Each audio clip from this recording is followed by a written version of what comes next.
Ei, você, leitor, leitora do Portal da Holanda, eu sou Humberto Amorim e nós estamos de volta.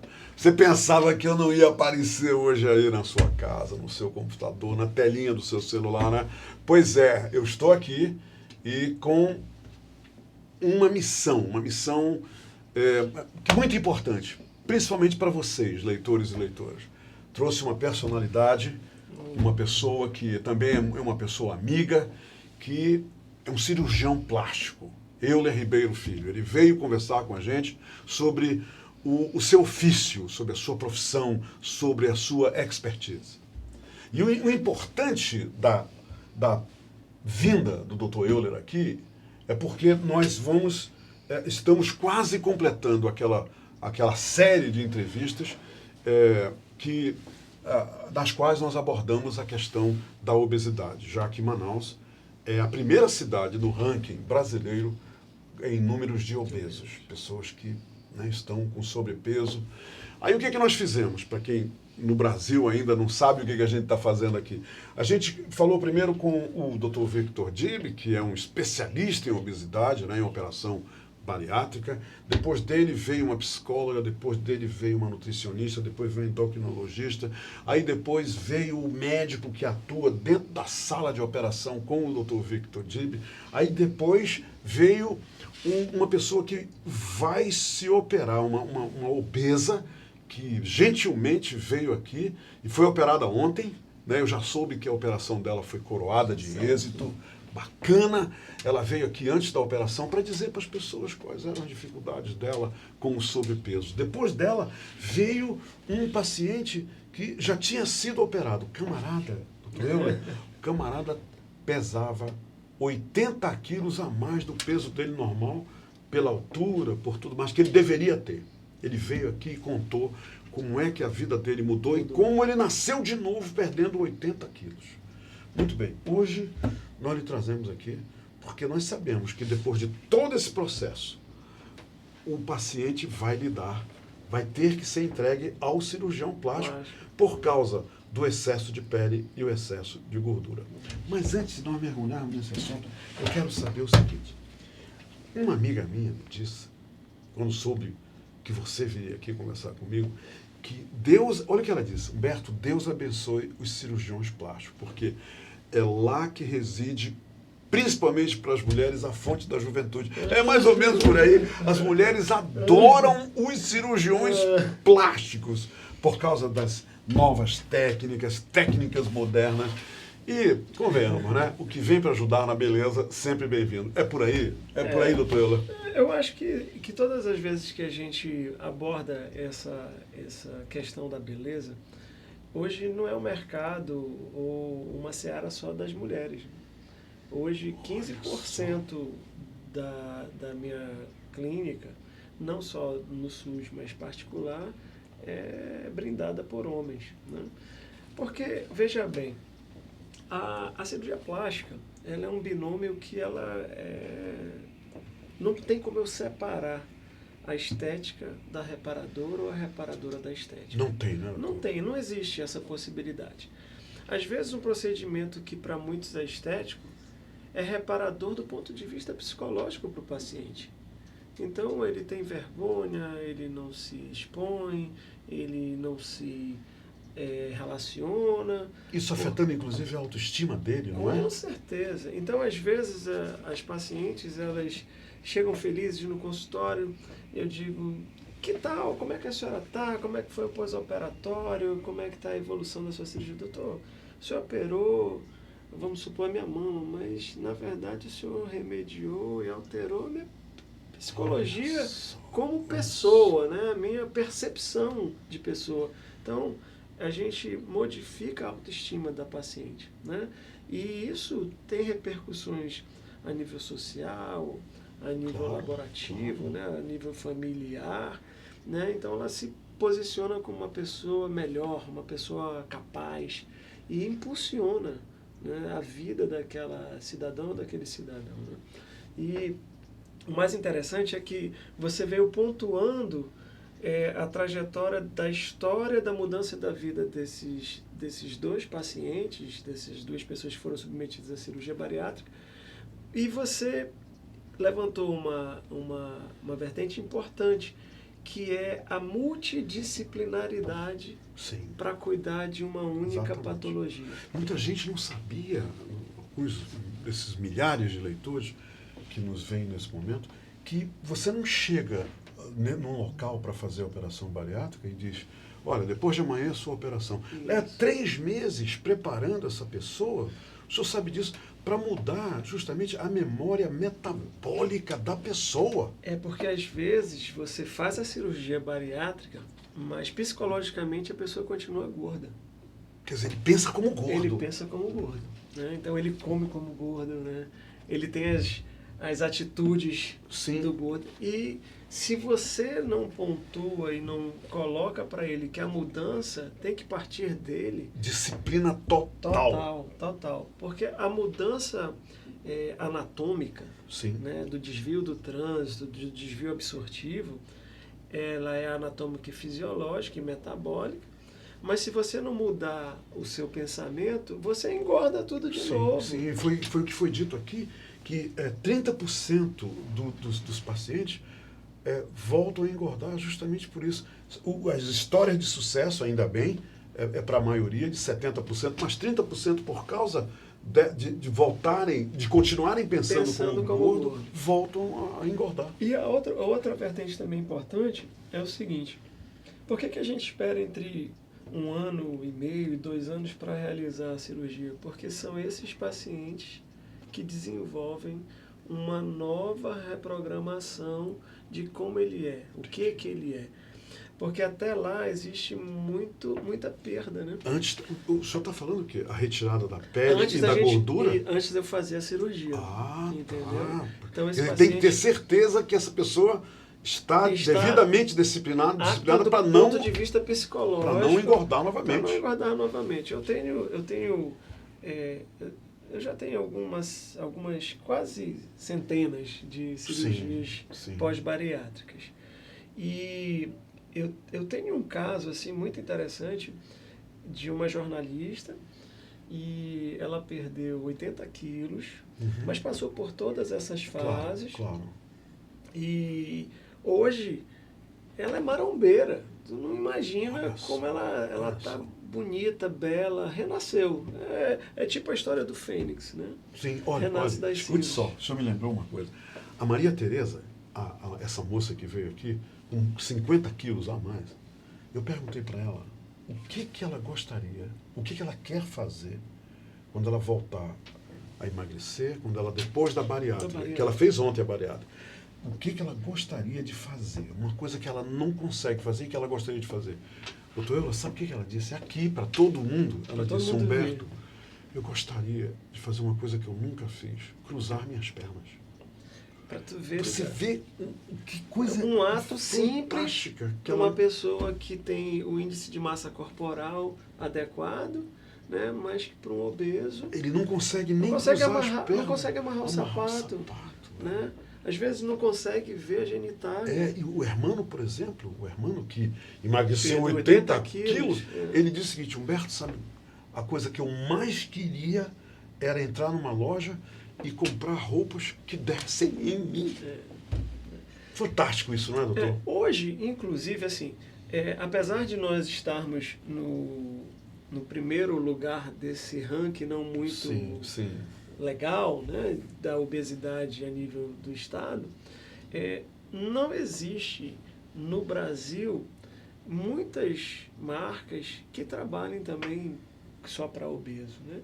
Então, os manequins são baseados nesse modelo, né, estético, né? Então, que é o PMUG. Sim. E tem gente que é 5G, pô. É verdade. E muita gente. Muita gente. Doutor, me diga uma coisa. Na questão da cirurgia, né, da sua área plástica, qual é hoje, na sua opinião, um calcanhar de Aquiles? Eu tenho notado, por exemplo, em várias atividades, os falsos, né? O falso, aquele que se diz é o falso advogado, é o falso dentista, é o falso Por exemplo, caso dos optometristas que não podem fazer, Consulta. bancar os médicos consultando, escrevendo, e estão fazendo livremente em Manaus. E isso trabalhando com as óticas. Na sua profissão, no seu métier de cirurgia plástica, existe esse problema? Então, para você que está escutando aqui esse nosso bate-papo, antes de mais nada, eu gostaria de te agradecer imensamente a oportunidade que você, Humberto, meu amigo, está promovendo, não para minha pessoa como Euler Esteves Ribeiro Filho, mas para a sociedade em si e para a sociedade que eu represento. Hoje eu sou presidente da Regional Amazonas da Sociedade Brasileira de Cirurgia Plástica. Na verdade, o meu biênio começa a partir do dia 1º de janeiro, mas eu já fui empossado agora no último Congresso Brasileiro em Brasília. Parabéns.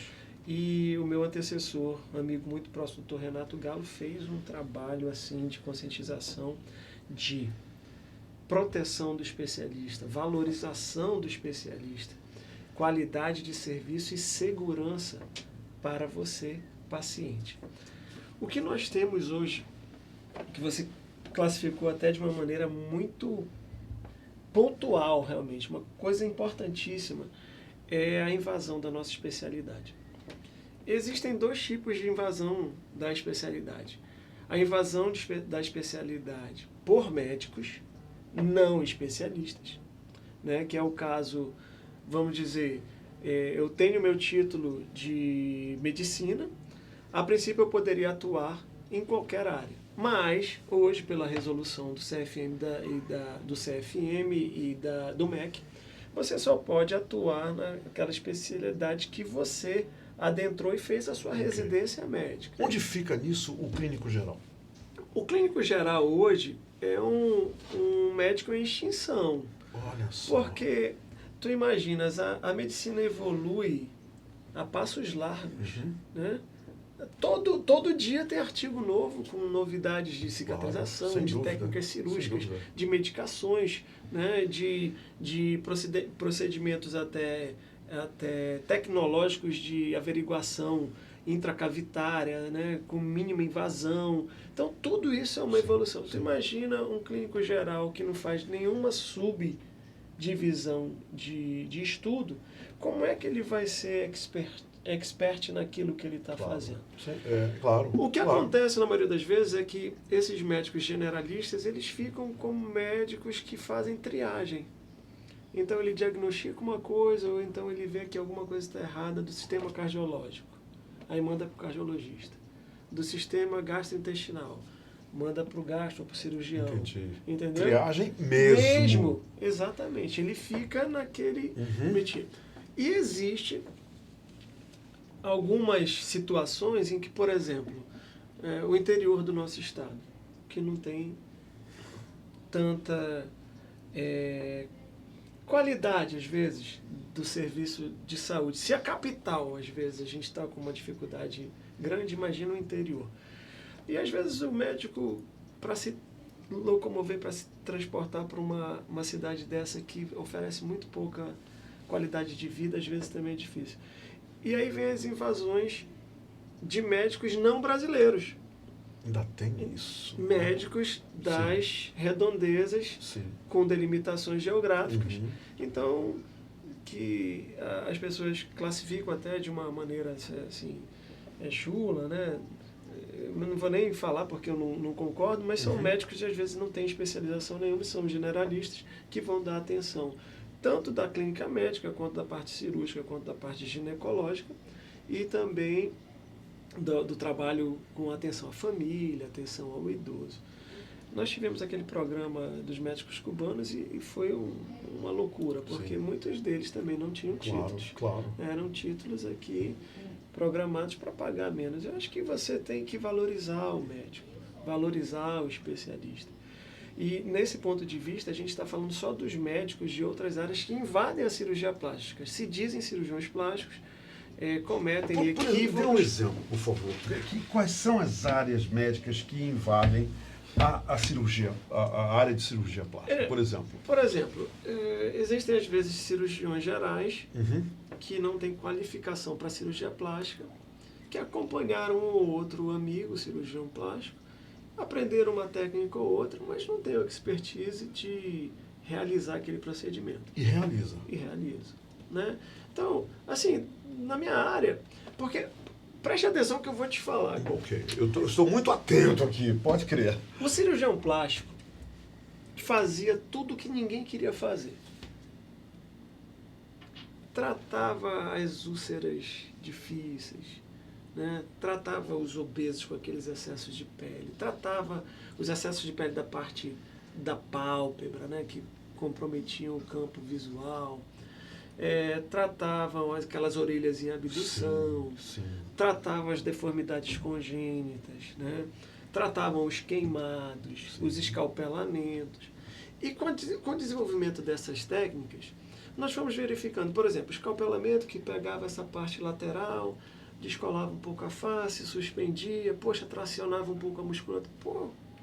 Olha, a gente conseguiu resolver essa situação, mas a gente remoçou essa paciente. Como consequência. Como consequência. E aí, a indivisibilidade da cirurgia plástica, estética e reparadora. Às vezes, tu estás mexendo no reparador e garante uma qualidade estética maravilhosa para aquele paciente. Às vezes você está fazendo uma parte estética e garante uma qualidade mental, psicológica, fomentadora da massagem, da autoestima, fomentadora de revelações absurdas, que as pessoas não acreditavam em si e se redescobrem. Então, o cirurgião plástico atuava em determinadas áreas que ninguém queria. A partir de um momento em que a cirurgia plástica passa por um trauma absurdo do Rio de Janeiro, daquele circo que pegou fogo, sim, com 80, 90 pessoas com aquela necessidade urgente de serem tratadas, o Dr. Ivo Pitangui, que já acompanhava vários outros cirurgiões a nível mundial, desenvolveu várias técnicas e tratamentos específicos, não sozinho, porque o cirurgião plástico também não atua sozinho. Para eu atuar, eu preciso de um anestesiologista capacitado, gabaritado, para que me dê segurança na hora do meu procedimento cirúrgico. Eu preciso de um auxiliar médico, cirurgião geral ou qualquer outra especialidade cirúrgica que possa estar no meu lado, de preferência que fosse um outro cirurgião plástico, mas aqui em Manaus nós só temos 30. Imagina, eu vou deixar de fazer a minha cirurgia para te auxiliar. Então, às vezes fica difícil. Então, a gente realmente tem outras áreas cirúrgicas que adentram e nos ajudam. Mas hoje, pela composição nacional do CFM, o que eles solicitam é que dentro do procedimento cirúrgico tenha pelo menos 2 cirurgiões. Porque vai que eu infarto. Né? Pelo menos 2 cirurgiões. 2 cirurgiões. Né? Então tem um anestesiologista, tem eu e mais um cirurgião para me dar suporte. Né? Então, isso na sala de operação. Na sala de operação. Ali dentro, com o paciente. Com o paciente. Né? Além dos instrumentadores, né? Que são na maioria das vezes técnicos de enfermagem, né? E também da parte da circulante. E aí fora isso tem a fisioterapia, tem a nutrição, né? Tem a própria enfermagem, do ponto de vista de graduação em 3º grau, os técnicos e os auxiliares. Então, é uma equipe realmente multidisciplinar para tratar. E aí, eu adentrei só a parte dos médicos que invadem a cirurgia plástica. E agora, nós temos outras áreas não médicas que estão fazendo a mesma coisa. A cirurgia plástica. Existe a área da farmácia, existe a área da odontologia, né? Existe a área dos estetas, entendeu? Então, são pessoas que não têm formação nenhuma médica e que querem desempenhar uma função cirúrgica. Por exemplo, para a gente entender melhor, eu sei que tem muita gente atenta aí, doutor Euler, na área da odontologia, o que faz esse profissional que não deveria fazer? Olha, existe agora um modismo de preenchimentos, né? Preenchedores labiais, faciais, nasais, bloqueadores musculares, da placa neuromuscular, que o mais conhecido é o Botox. Sim, e os odontólogos estão fazendo isso? Existe uma grande maioria de dentistas que estão fazendo isso. Mas eu quero ressaltar também que o Conselho Federal de Medicina, o Conselho Federal de Odontologia, o Conselho Federal de Farmácia, eles estão caminhando juntos para que cada um execute as funções delegadas para aquela área de atuação e de especialização. Essas clínicas de estética, por exemplo, ainda ontem no Rio de Janeiro, o caso da polícia atrás dessas mulheres que aplicam o que não pode ser aplicado em mulheres para algum tipo, né, para aumentar o glúteo. É o silicone industrial. E isso não pode ser feito, isso deve ser feito só pelo cirurgião plástico? Como é que é? Silicone industrial ninguém pode usar isso. Silicone, sabe aquele lustramóveis de painel de carro? Sim. Aquilo é silicone industrial. Olha só. Então, ontem no Rio de Janeiro houve um caso desse novamente. O que acontecia é que na década de 70, 80, os transformistas, para ficarem com projeções mais parecidas com mulheres, sim. se auto-injetavam o silicone industrial. E aquilo, um foi passando para o outro foi passando para o então muita gente começou a fazer esse tipo de procedimento. O que acontecia é que o silicone não encapsulado, e o material industrial, ele começa a escorrer por sobre as faces musculares que nós temos. Então, o cidadão ou a cidadã colocava na mama. Aquilo escorria e ia para os testículos. Então, saía o volume daqui e ficava acumulado por gravidade e pelas comunicações das faces nas partes mais inferiores, ou desciam para a perna, iam para o tornozelo. Nas mulheres, deformidades de grandes lábios, de pequenos lábios. Então, nós atuamos muito, o cirurgião plástico atuou muito nessa área, né? De recuperar... fazendo as correções. As correções que eram a retirada dos siliconomas. Tudo que é oma é tumor. Silicone, oma. Então, tumor de silicone. Então, operei muito na residência esse tipo de patologia, né? E o que nós vemos hoje é que existe o afã daquele profissional recém-formado de ganhar dinheiro de uma maneira fácil, né? Promovendo um atendimento inadequado e não especializado de um paciente que é pouco informado. Esse é um caso. Quando o não especialista propaga uma informação mentirosa de que ele sabe fazer aquilo que ele se propõe a fazer por um preço baixo. O outro lado da moeda é o paciente que quer fazer uma coisa extremamente específica, especializada, por um custo mínimo. Então é o barato que sai caro. Sim. E o barato pode sair caro tanto para o paciente quanto para a pessoa que se diz cirurgião plástico e faz de forma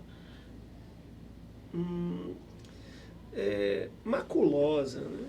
Assim, por detrás dos panos, né? Sim. Com aquele títulos... cirurgião plástico que fazia as operações no apartamento dele. Lembra desse caso? Ele não era cirurgião plástico. Ele não era? Ele não era cirurgião plástico. Doutor Bumbum. Doutor Bumbum, exatamente. Isso é nome que se dê para um especialista. Né? Começa por aí, pejorativo. Né, doutor? E aquela paciente que veio a óbito era uma paciente esclarecida. Sim. Né? Gerente bancária. Né? Então... Nessa área, então, todo cuidado é pouco, né? Porque a consequência pior, que pode ser um risco de morte, é para o paciente, né? Olha... recentemente aconteceu um caso de amaurose. Amaurose é cegueira. Eu não vou mencionar aqui nomes nem especialidades, precisa. Claro, né? não precisa. Mas um não especialista e não médico fazendo aplicações aqui em Manaus. Atingiu um ramo da facial e aquilo subiu o êmbolo e a paciente ficou cega. Misericórdia, olha só. Eu já vi outros casos de necrose labial superior e de ponta e lateral nasal por ter atingido a nasal reta. Então... Fazendo aplicação de botox, essas coisas? Fazendo aplicação de preenchimento. De preenchimento. Né? O botox, Claro, você pode introduzir dentro de um vaso, né? Por isso que quando você vai fazer a punção, você coloca a agulha. Como o calibre da agulha é muito pequeno, às vezes você faz a tração negativa e você não vê, mas você está canulizado, você está dentro do vaso e não vê. Então, qual é a técnica? A técnica, você coloca, faz a pressão negativa e espera no mínimo 8 a 10 segundos. Porque às vezes aquele êmbolo não tem tanta pressão negativa e não vem o sangue de uma vez. Então, a pessoa desinformada que não sabe anatomia, não sabe nem onde passa o vaso, o nervo, né? Tá ali, pega e puf. Aí, pá, acabou. Acabou. Pode dar um AVC, paciente cair. É difícil, velho. Olha que bacana essa aula. Você tá dando uma aula aqui. Não, tô nada, tô só de cirurgia estética, muito legal. Me diga uma coisa. Quando o Hermano veio aqui, esse paciente que perdeu 80 quilos, ele me mostrou a barriga dele. Ele levantou a camisa. Humberto, repara só. Ele está com 80 quilos e eu percebi o seguinte. Imagina, uma pessoa que tem 160 e 80, imagina o que sobra. O que sobrou. Me diga uma coisa. Como é que é feito? O senhor já disse o seguinte, que leva pelo menos 1 a 2 anos para ter certeza que a pele vai ser retirada. Isso. Que ele é disciplinado, ele vai manter aquele, né, vai seguir todas as instruções, o ritual. E aí, como é que é feita essa retirada? Olha, assim... Eu fiquei curioso, porque é muita pele, é muita gordura que sobrou, doutor. Isso. E é nos braços também, né, em outras partes do corpo.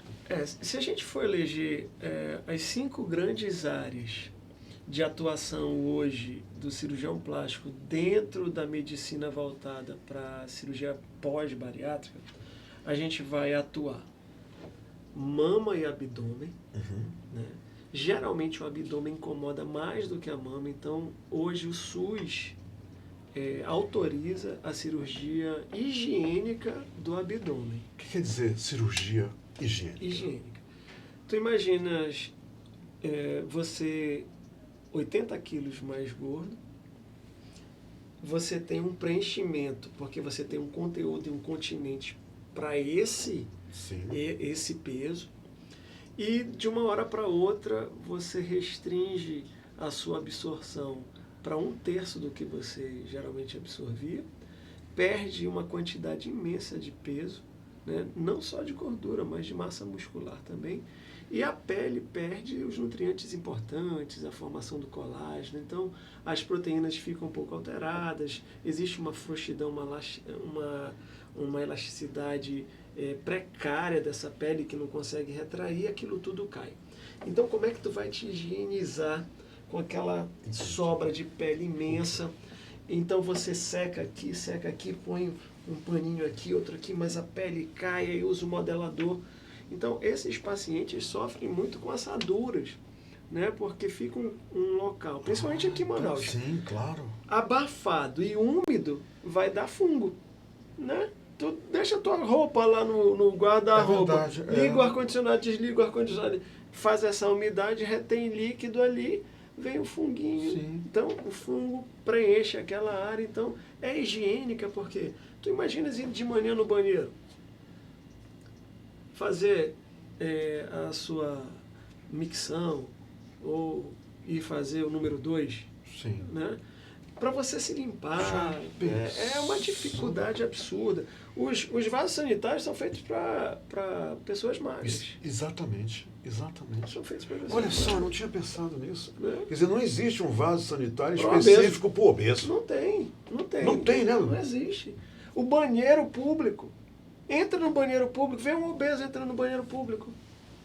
Interessante como a gente não percebe essas coisas, né? Então, os Estados Unidos, que é o país onde a gente tem o maior número de obesos, eles têm uma política diferenciada. Nas suas viagens você verifica, os espaços são amplos, né? Então você entra, tem uma mobilidade, mas porque eles são grandes, né? E não são grandes só porque são gordos, não, porque eles são grandes. São grandes mesmo. Né? Então, é outra origem, uma origem nórdica, né? Outro gene, né?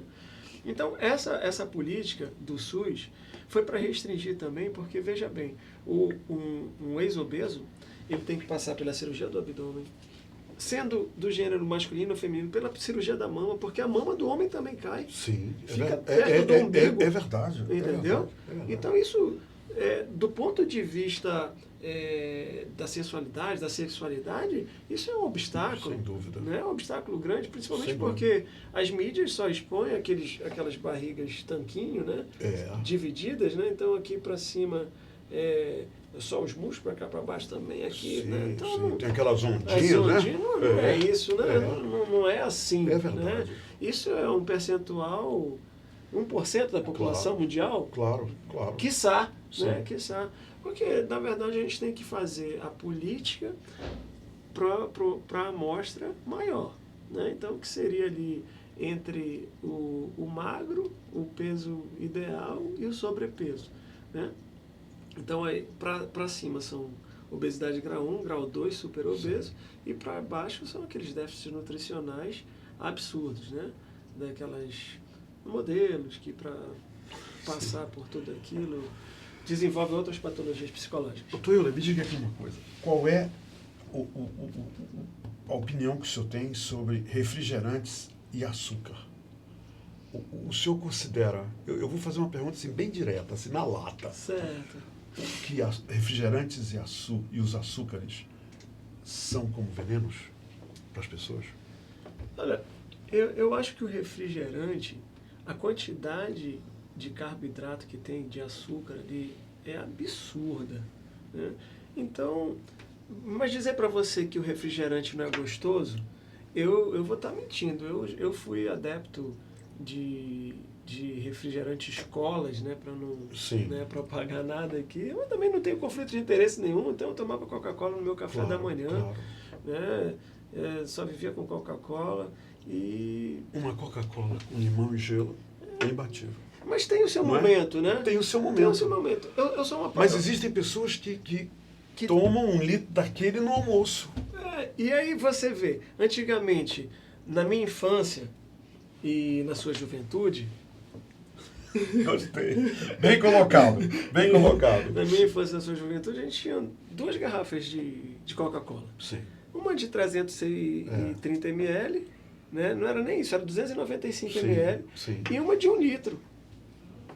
Na sua juventude, porque na minha só tinha uma garrafinha de vidro, tá? De vidro. Depois é que apareceram as outras. Isso, não, lata e tudo mais. Não, mas lata na minha infância também não tinha. Não tinha, né? Aqui não, tinha no exterior. Mas aqui era o litro de Coca-Cola e a pequena. E a pequenininha, de garrafinha. Sabia, né? Que a garrafa da Coca-Cola, se eu quebrar aquela garrafa de Coca-Cola e você verificar ou achar qualquer pedaço, mesmo que não tenha escrito Coca-Cola, você sabe que é da Coca-Cola? Eu nunca parei para pensar nisso. Foi feito um estudo. Você olha para a garrafa quebrada e se tiver só um pedaço, você sabe que é da Coca-Cola. Olha só. E eles fizeram um estudo para que aquilo, em fragmentos, né? Claro, fragmentos grandes, não microscópicos. Sim. Você verificasse, isso aqui é uma garrafa de Coca-Cola. Até nisso os caras pensam, né? Eu acho hoje que os refrigerantes, eles são um veneno porque ou tem açúcar demais, ou tem acidulantes e misturas também de componentes que imitam açúcar, que de uma maneira ou de outra não são naturais, né? Ou tem sais demais, principalmente o sódio. Sim. Então, mas eu só tomo diet. Mas tu tá tomando uma quantidade absurda de sal, então tu vai reter líquido, porque tu vai ter que diluir aquilo. Claro. Né? Não, mas eu estou tomando só Coca-Cola normal, né? Porque a gente tem, eu quero normal, eu quero diet, eu quero zero. Todos esses truques, né? Então, é melhor tu beberes água. Tá aqui, melhor exemplo. A hidratação, só que a hidratação da pele, as pessoas pensam que é só de fora para dentro, né? Ou de dentro, de fora para dentro. E a melhor hidratação é a de dentro para fora. Essa é a melhor. Quando a gente se hidrata. Então, tu tem que tomar aqui pelo menos 2 litros de água a dia. 2 litros de água a dia. Bora botar 200 ml. Tu dormes 6 horas. 6 horas durante o... Sim. Então tem 16 horas. Né? Então se tu vais tomar 2 litros, tu divide 2.000 por 16. Né? Vamos botar aí que seja 100 ml, um pouquinho menos. Vai dar uns 70 ml por hora ali. Né? Se fosse 20, né? Não, se fosse 20 seriam 10 ml? Não, 100 ml. 100 ml vezes 20 horas, 2.000 ml. Ok. Se eu tenho 16 horas, eu teria que tomar esses 2.000, então tu vai fracionando. Não sei se tu já observaste, esse pessoal que cuida um pouco da alimentação, eles tá com uma garrafinha do lado, ou de metal, ou de plástico, tá ali se hidratando. Né? É isso mesmo. Então, a hidratação... E é o que os idosos deveriam fazer também. Porque a desidratação do idoso é muito grande e rápida, né? Porque a gente tem uma inversão também de absorção. Então, eu sou contra. Os meus filhos, o meu filho mais novo, tem 6 anos, ele não toma refrigerante. Mas ele não toma refrigerante porque foi uma opção nossa. Sim, vocês de desenvolveram essa pra cultura ele também, que né? não é o refrigerante. E não tornaram real. também tão disponível para ele, Para não é ele, isso? exatamente. Tanto que ele não pede. Ah, pai, hoje eu estou afim de tomar uma Coca-Cola. Não. Pai, eu queria água com gás. Isso ele toma porque eu tomo.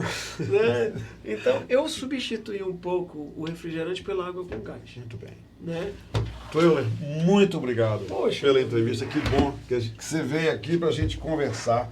Eu quero saber o seguinte, onde as pessoas lhe encontram? Qual é o local que... Vai ver, tem muitas perguntas ainda. Eu lhe peço que, já que tem pessoas se manifestando aí, que é natural isso, você entre lá no Facebook e responda essas pessoas, porque elas têm muitas perguntas. Opa. E onde é que essas perguntas... Viu? Tá. No próprio site, não é? Né? Que tem muita gente se manifestando. E qual é o seu Instagram, para as pessoas entrarem em contato? Hoje eu tinha um Instagram meu pessoal e tinha um Instagram também médico. Sim. Eu ainda tenho os dois, mas você pode buscar qualquer informação nos dois, porque quem responde sou eu. Ótimo. Né? Mas o Euler R. Filho é o meu Instagram. Euler R. Filho. Né? E o Dr. Euler é o DR. Euler Filho é o meu Instagram profissional. Bem. Mas eu posso só botar uma coisinha aqui? Você pode tudo aqui. Você pode.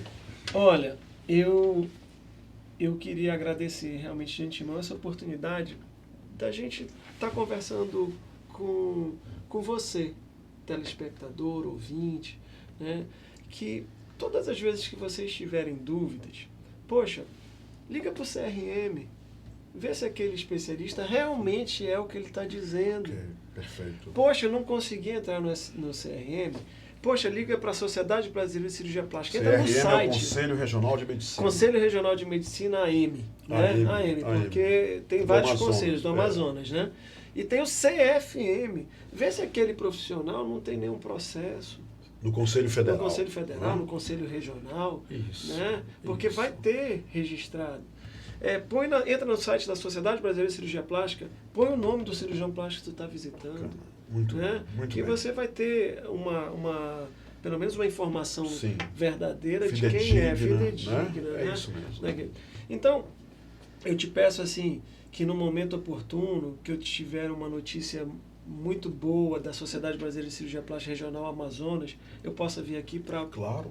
Me caça, és tu caça. Pronto. Ok? Porque eu quero valorizar o especialista. Muito bem. Nós iremos acompanhar a sua gestão com toda certeza. Poxa vida, obrigado. E nós estaremos, todos nós aqui no Portal do Orlando, na Hora do H, à sua inteira disposição. E para colocar para esses seus pacientes que eu vi nos teus olhos aqui, talvez que o olho é a expressão da alma, o carinho que você desenvolveu por esse trabalho do ex-obeso. Então, eu quero colocar para vocês que uma das minhas bandeiras vai ser a formação da primeira residência médica do Amazonas em cirurgia plástica. Puxa, que legal. Tá, eu quero formar amazonenses. Pioneiro aqui. Nós temos uma residência médica no norte, que é de Rondônia, que está para fechar. Enquanto que no sul, sudeste, centro-oeste, tem 40, 50. Olha só, doutor. E nós não temos uma. Em 70 anos de cirurgia plástica, nós não temos uma. Uma sequer. Uma sequer. E olha, para vocês terem uma noção básica, nós somos a sociedade regional mais jovem em termos proporcionais. Isso aí é o compromisso da sua gestão. Da minha gestão. Formar a primeira residência médica aqui do Amazonas. Muito bem. Ontem esteve aqui o Roberto Gesta, que você conhece tão bem. Ele disse o seguinte: Humberto, eu vou voltar aqui quando o navio museu sair para o interior para levar a coleção dos itens olímpicos, eu vou te avisar. Então faça a mesma coisa. Vou avisar. Me avise quando começar esse seu processo de implantação disso que é tão importante para a gente. Você vai voltar aqui, Vou voltar. Porque às vezes o espectador fica sem saber, e aquele projeto? Será que saiu? Isso. Não é? E a primeira mão é sua, viu? Tá ótimo. No momento Muito que eu obrigado. chegar com essa notícia, eu vou lhe ligar de onde eu estiver. A Maria Tereza, que se operou ontem, ela disse que no dia 13 de dezembro de 2020, ela virá aqui para cruzar as pernas para todo mundo ver que ela agora vai cruzar as pernas. Vou estar observando esse programa, quero Então, ver pronto. você cruzar as pernas. Nós estamos aqui todo dia, 2h. E olha, Tá bom? queria colocar só uma situação importante. Aqui em Manaus nós temos 30 cirurgiões plásticos relacionados dentro da Sociedade Brasileira de Cirurgia Plástica, capazes para desenvolver qualquer trabalho com São qualidade 30 e segurança. 30. Estão chegando mais 3. Tá bom? Feliz Natal. Obrigado. Você, toda a família e o meu amigo, doutor Euler. Muito obrigado. Tá? Muito a sua obrigado. mãe, a dona Dineia. Poxa vida. Obrigado. Tudo de bom. E obrigado por ter vindo aqui. Tu pode mandar um abraço para os meus 4 Eu filhos? posso. Ele tem um filho, olha, esse filho é um artista, hein? Ele já nasceu artista. É claro. O João Vitor. João Vitor, é o seguinte, hoje à noite, lá na Adega Gran Cru, 19h30, eu te espero lá, papai te leva e você já sabe o que vai acontecer contigo. Aí tem tá? a Lara. Tem a Lara. Oi, Lara. Oi, O Lara. Luca. Luca, tudo bom? E eu vou te fazer uma confidência. Boa. Antes eu era o filho do Euler Ribeiro. É verdade. E hoje eu sou o pai do Euler Neto. Pai do Euler Neto. Ótimo, isso é ótimo. Ele era o filho do Euler Ribeiro, agora ele é o pai do Euler Neto. Obrigado, irmão. Obrigado. Feliz Natal. Obrigado. Tudo de bom. Para você também. Gente, é o seguinte, hoje eu carreguei pedra um ano inteiro, uma entrevista por dia, não faltamos um dia aqui. O doutor Euler Ribeiro Filho, ele é um nosso entrevistado de número 497. Confere, Paulo, ou 98? 98. Eu entrevistei 498 pessoas hoje com você. Durante esse ano. Durante todo esse projeto do Hora H. Então, para o ano, nós vamos completar em janeiro 500 convidados, vamos cacarejar, vamos fazer e acontecer. Então, hoje eu entro em recesso, tá? Depois de 498 entrevistas, eu entro em recesso. Mas em janeiro, querendo Deus, eu voltarei para a gente recomeçar, retemperado, acreditando sempre que o melhor está por vir. E, a partir de hoje, né, os próximos 30 dias, eu vou fazer o seguinte, eu vou ficar olhando a gaivota sentada no colo do vento, só fazendo isso. E na sexta-feira, às 19h30, eu estou lá com a banda de jazz, e quem quiser participar desses grandes momentos de jazz na Adega Gran Cru, eu estou lá. O Euler vai estar na plateia, a família dele vai ser muito legal, né? Com certeza, Okay. muito legal. Minha gente, Feliz Natal, Feliz Ano Novo e até a minha volta em janeiro, se Deus permitir. Obrigado por tudo a todos vocês. Vocês me fazem felizes todos os dias com essa companhia maravilhosa. Obrigado ao Paulo, obrigado ao Holanda, obrigado a Sharon, obrigado a todas as pessoas que direta ou indiretamente contribuem para que eu permaneça aqui firme como um pé de carvalho. E é assim que eu quero que continue, se Deus quiser. Feliz Ano Novo, Feliz Natal para todos.